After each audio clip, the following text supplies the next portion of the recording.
사랑하는 교회 여러분, 문인서 목사입니다. 저희는 지금 사순절 기간을 보내며 구약성경 통독 특별 새벽기도회를 진행하고 있습니다. 구약성경을 통독하면서 새벽기도를 통해서 하루에 6장씩 그리고 하루 종일 통해서 총 이제 22장 정도의 구약성경 말씀을 읽으면서 이 사순절 기간 동안 구약성경을 통독하는 시간을 가지고 있습니다. 어떤 분들은 이 계획표에 따라서 지금 말씀을 계속 읽어 가시는 분들도 있고, 또 어떤 분들은 좀 그 말씀을 이제 좀 어떻게 보면 양이 좀 많아서 좀 도전하지 못하시는 분들도 계실 텐데, 좀 힘들고 어렵지만 이 사순절 기간 동안 여러분 말씀에 한번 도전하시고 그 말씀을 통해서 은혜를 받으시고 또 그 말씀의 능력을 경험할 수 있는 여러분들이 되었으면 좋겠습니다. 사순절 기간을 보내면서 지금 구약 성경을 통독하고 있는데, 이 통독을 하면서 제가 여러분들에게 이 구약 성경의 배경에 대해서 좀 설명을 하면 여러분들의 말씀을 읽는데 조금 도움이 되지 않을까라고 하는 그런 생각이 들었습니다. 그래서 각 장별로 그 구약 성경의 그런 배경을 이제 여러분에게 설명해서 여러분들이 그 말씀을 읽고 이야기를 듣고 말씀을 읽으면 좀 도움이 되겠다라고 하는 그런 마음이 들었습니다. 지금까지 저희가 이제 창세기부터 시작해서 여호수아에까지 말씀을 나눴고 오늘은 이제 사사기의 말씀을 보고 있는데 하루하루 이제 그 구약 성경 각 말씀에 대한 그런 배경을 설명하려고 하는데 오늘은 첫 번째 시간으로 사사기에 대한 그런 말씀을 함께 보도록 하겠습니다. 이 사사라고 하는 것은 여호수아의 죽음, 그러니까 BC 1390년에 여호수아가 죽게 되는데 그로부터 이제 이스라엘의 초대 왕이었던 사울 왕이 즉위하게 되는 BC 1050년에 이르기까지 대략 한 350년간 그러니까 이스라엘에 어떤 왕위가 세워지지 않는, 그러니까 중앙 집권적인 그런 이제 체계가 성립되기 전까지의 그런 상황 가운데 이스라엘의 내적으로 외적으로 위기가 처하게 됩니다. 그런데 그 위기가 처할 때마다 각 지파별 또는 일부 특정 지역별로 등장했던 이스라엘의 군사 그리고 사법적인 지도자들입니다. 그러니까 사사기란 이런 과도기적인 체제에서 즉 이스라엘의 왕이 없던 시기에 사사들의 그런 영웅담적인 에피소드를 중심으로 당시의 역사를 지금 조망하고 있는 책이 사사기라고 하는 책입니다. 이스라엘 백성들이 모세를 통해서 출애굽을 하고 40년의 광야 기간을 지나고 이제 여호수아를 지도자로 세워서 가나안 땅을 정복하게 되는데 그 가나안 땅 정복의 그런 단계가 세 단계로 우리가 분류할 수 있게 됩니다. 1단계가 이스라엘 전체 지파의 연합에 의한 가나안 정국의 거점 확보 단계가 1단계라고 하면 2단계는 이스라엘 각 지파에게 가나안 땅을 분배하는 단계가 2단계입니다. 그리고 마지막 3단계는 분배된 땅을 각 지파별의 책임하에 의해서 정복을 완수하고 정착하는 단계가 3단계입니다. 근데 여호수아는 가나안 땅 정복 정착 전쟁의 제1단계와 2단계의 과업을 성공리에 완수하고 다음 세대에게 3단계의 과업을 넘겨주고 그는 눈을 감게 됩니다. 이스라엘의 하나님 여호와께서 이스라엘이 그들의 하나님에게 순종하는 한 반드시 그 땅의 남은 나라들을 쫓아내시고 그 땅을 이스라엘에게 주시겠다라고 여호수아 23장 4절 5절 말씀을 통해서 약속하시죠. 그러므로 여호수아 이후의 세대들은 여호와의 약속을 믿고 그들에게 맡겨진 제3단계의 과업을 수행하기만 하면 그들은 약속의 땅에서 안식과 축복을 누릴 수 있게 되는 것입니다. 그러나 놀랍게도 여호수아의 뒤이은 사사기는 이스라엘 백성들이 약속의 땅에서 정착하여 축복을 누리고 있는 밝은 광경을 우리에게 보여주는 것이 아니라 극도의 혼란과 부패 및 압제와 고통으로 점철되고 있는 어떤 암울한 그런 광경을 우리에게 제시하고 있습니다.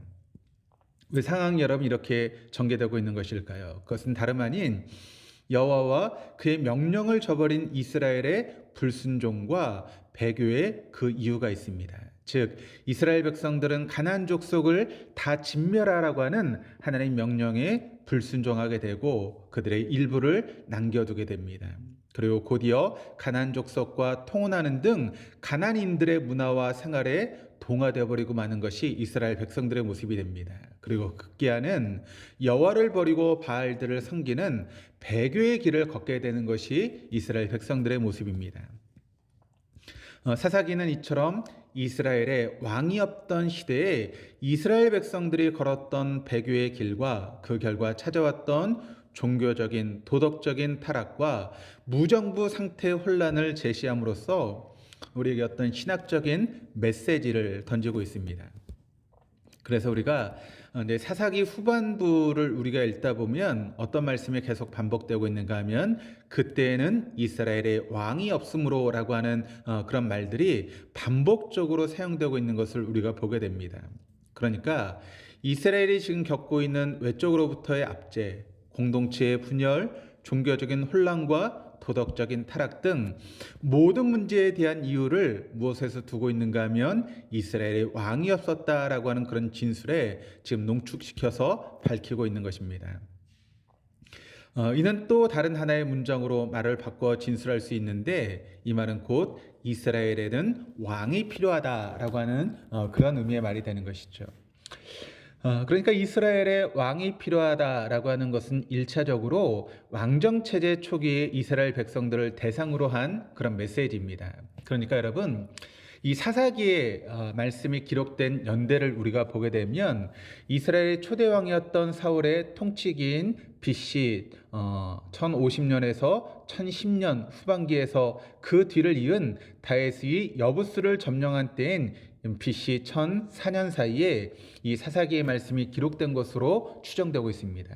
그러니까 왕정 초기의 백성들에게 왕정 체제에 대한 배경을 제시하면서 다윗과 같은 의로운 왕을 통치를 소망하게 하는 그런 역사적인 목적이 있는 것이죠. 그런 목적을 가지고 지금 사사기의 말씀이 기록되고 있다는 것입니다.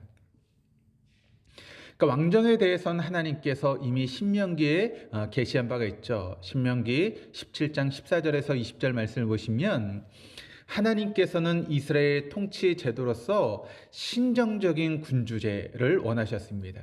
그러나 보다 넓은 차원에서 볼 때 이스라엘의 왕이 필요하다라고 하는 것은 모든 세대, 모든 인류를 향한 메시지이기도 합니다. 사실 이것이 사사기에 보다 더 본질적인 메시지가 되는 것이죠.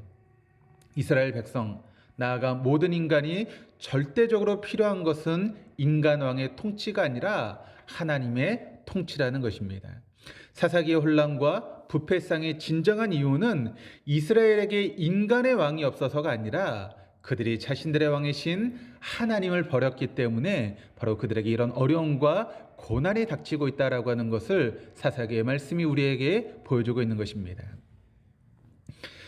우리가 사사기를 보게 되면 인간 타락상의 한 가지 두드러진 패턴이 드러나고 있습니다. 곧 인간이 범죄합니다. 그럼 하나님의 징계가 따릅니다. 그럼 인간이 다시 회개하게 됩니다. 그때 하나님께서 다시 구원하십니다. 그런데 조금 시간이 지나면 그 하나님의 구원을 인간이 망각하게 됩니다. 그리고 다시 범죄하게 되죠. 그러니까 이런 반복이 계속해서 계속 반복되고 있는 것이 바로 사사기의 역사입니다. 물론 이 반복은 단순 반복이 아니라 반복이 거듭될수록 타락의 양상은 다양화되고 심화되어가는 일종의 하향식의 나선을 그리고 있는 것이 바로 사사기의 말씀인데 이는 당시 이스라엘뿐 아니라 근본적으로 타락한 본성을 가지고 있는 인간이 타락한 세상에 살아가는 삶의 기본 패턴을 우리에게 보여주고 있는 것입니다. 그러나 이 말씀을 통해서 또 우리에게 은혜가 되는 것은 무엇인가 하면 끊임없이 배교하는 타락한 본성을 가지고 있는 이스라엘 백성들의 모습임에도 불구하고 하나님은 그들이 하나님께 부르짖을 때마다 하나님은 사사를 그들에게 보내셔서 그 백성을 압제로부터 구원하고 계시다는 것입니다. 이것은 인류의 타락성에도 불구하고 참되고 영원한 사사이신 예수 그리스도를 이 땅에 보내셔서 회개하는 자에게 사단의 압제로부터 구원을 베푸시는 것에 대한 구약적인 전망이라고 우리에게 말씀하고 있는 것이죠.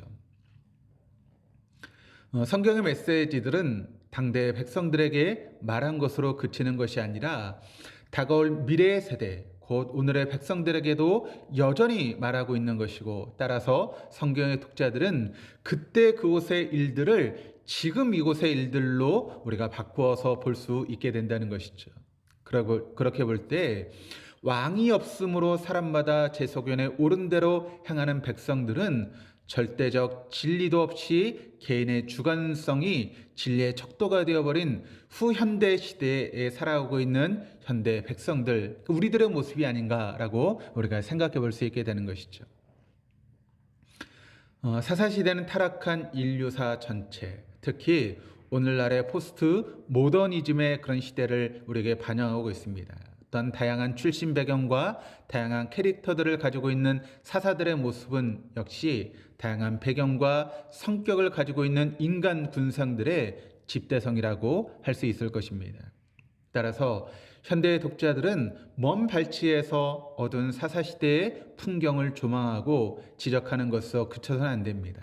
독자들은 이 말씀을 읽고 있는 지금의 현대 그리스도인들은 사사시대의 풍경화와 또 현대의 풍경화를 대조하며 또 사사시대에 있었던 그런 인물 속에 반영되어 있는 우리 자신의 모습을 볼 수 있어야 됩니다. 사사기의 말씀을 읽으면서 인간의 죄악을 다시 한번 들여다보시고 그것이 우리의 모습일 수 있음을 깨달으며, 그럼에도 불구하고 우리가 회개하고 하나님께 나아갈 때 우리에게 구원을 베푸시고 또 우리에게 은혜를 주시는 하나님의 사랑을 다시 한번 깊이 묵상할 수 있는 저와 우리 동독의 모든 교우들 되시기를 바랍니다. 그래서 이 사사기의 말씀이 저와 여러분들에게 은혜가 되고 또 도전이 되는 그런 놀라운 말씀이 될 수 있기를 주님의 이름으로 축원합니다.